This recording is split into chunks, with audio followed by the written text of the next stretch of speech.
Welcome back to the Deep Dive. Today we're looking at a really foundational story from the Bible, Mark 5.2534, about the woman with the issue of blood. But we're approaching it through a specific lens, using this Bible study outline that frames it as, well, a study on divine transformation through a touch of faith. That's right. The source material isn't just telling the story, it's using it to demonstrate how divine promises perform, you could say, instantly. Okay. And our job today is to kind of unpack how they connect that spiritual idea to, honestly, very practical things they mention, like academic success, careers, even ministry effectiveness. Right, so let's get into that core idea first. Yeah. It seems pretty straightforward, actually. It is at its heart. They're saying whether you touch Christ by faith or, hey, he touches you, there's always this demonstration of power. Yeah, guaranteed power exchange. And that leads to transformation. Body, Yeah. soul, spirit, the whole package. Based on the idea that Christ is, the same now as he was then. And what's interesting is how specific they are about transformation right from the start. It's not vague. No, they list 7 results. 7 R's, they call them in the introduction. The 7 R's? Okay, 7's a lot to just list. Maybe we can group them. Like recovery, restoration, renewal. Those sound very immediate, very physical or emotional, right? Fixing what's broken or lost. Exactly. That's the sort of initial repair work. But then they go deeper. Yeah, like regeneration, dealing with sin Yeah, and righteousness. That's more about core identity, wouldn't you say? absolutely. Spiritual identity shift. And the last 2, reassurance and refreshing. That feels like the long-term effect. Moving past fear, past being worn out, into confidence. That's a good way to put it. The sort of ongoing state of being. So yeah, those 7 together really set a high expectation for what this touch of faith can supposedly do. Okay, so let's dig into the first main part of the study. It's titled, A Decisive, Definite Touch for Total Recovery, based on Mark 5, verses 25 to 29. And this really sets the stage with her situation. It's intense. Yeah, the desperation is palpable. 12 years with this issue of blood. And the text makes it clear this wasn't just a minor thing. She'd suffered many things, seen many physicians, spent everything she had. Literally bankrupts. And worse, socially and religiously speaking. Because of the nature of her condition, under Levitical law, she was considered unclean. Which meant total isolation, right? Total isolation. Couldn't go to the temple, couldn't really interact normally. Anything she touched became unclean. People avoided her. She was an outcast, broke, sick, getting worse, and alone. So that context makes her actions make more sense. Why she sneak behind Christ. Exactly. She wasn't supposed to be in a crowd touching people. She was breaking rules just by being there. And the study contrasts this desperation with the failure of human solutions. It quotes some Psalms in Jeremiah, basically saying human help was vain for her. Right. So she hits rock bottom with worldly solutions, and then comes the faith part. It says she heard of Jesus, and the study links that straight to Romans 10.77, faith comes by hearing. Hearing the word. But it wasn't just passive hearing. She made a decision, a definite statement. If I may touch but his clothes, I shall be whole. That's the decisive part. Not maybe if I touch him, but if I touch even his clothes, I will be healed.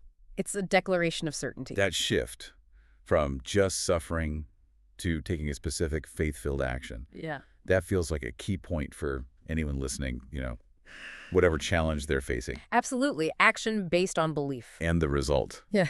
Instantaneous. Straightway, the text says, the bleeding stopped. She felt healed. An undeniable wonder.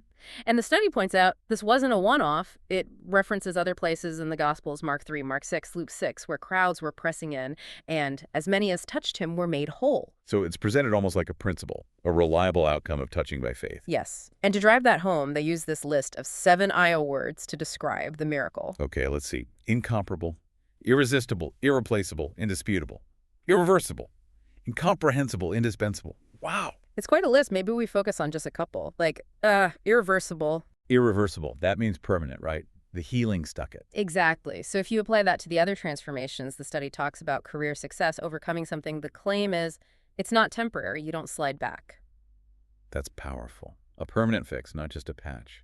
And what about indispensable? That highlights that this was the only way for her.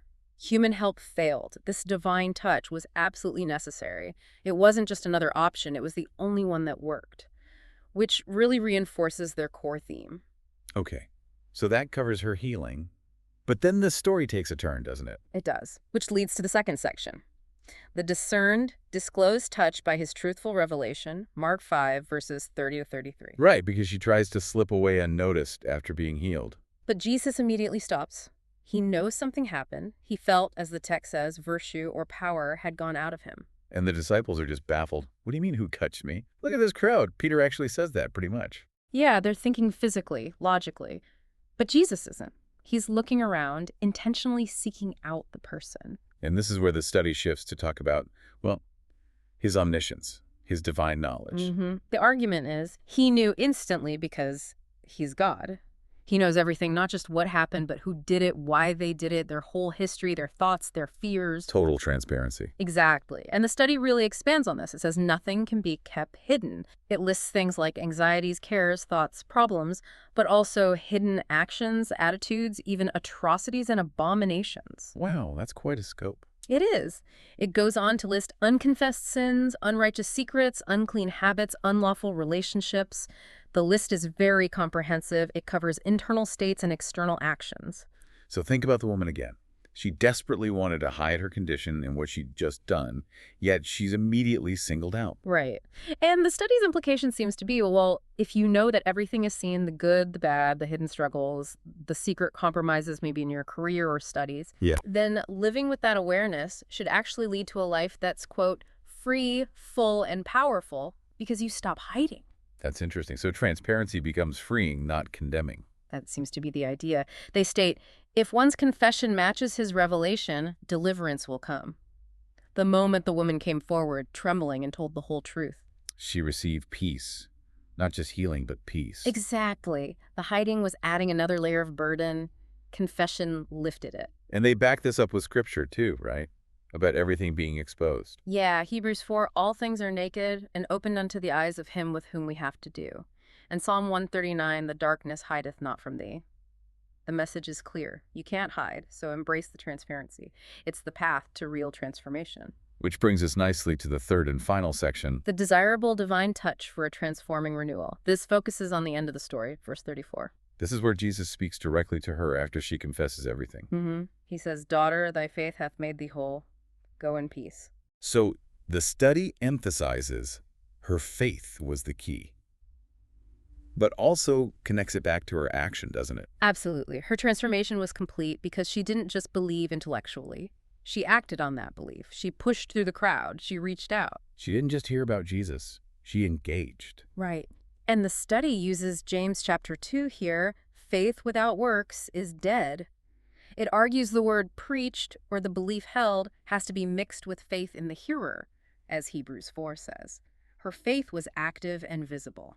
You can see how they'd apply that to, say, academics or career goals. You can believe you'll succeed, but unless you study or apply for the job or make the presentation. It's just wishful thinking. The faith has to lead to the touch, the action. That's what brings the result, the miracle. Okay, and then to broaden the idea of what this touch can do, the study brings in examples from elsewhere in the Bible. Not just physical healing. Exactly. They show different kinds of transformation resulting from a divine touch, like Jacob. Gabrexing with the angel. Yeah. And Genesis. Yeah. The touch he received didn't just affect him physically, though it did.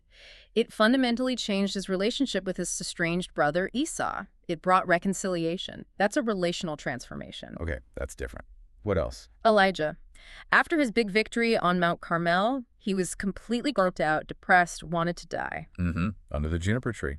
An angel touches him, provides food, and he gets strength for a 40-day journey. That's a touch of, like, re-empowerment, mental, emotional, physical renewal to keep going. That definitely applies to facing challenges in work or ministry.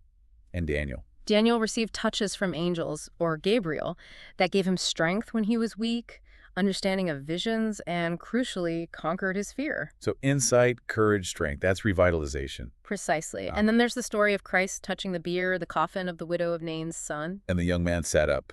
Resurrection. The ultimate transformation. So you see the range: reconciliation, re-empowerment, revitalization, resurrection. It goes way beyond just fixing a physical ailment. It covers almost every aspect of life and destiny. That's the implication. And they summarize this with a final list of 7 aspects of renewal. Another 7.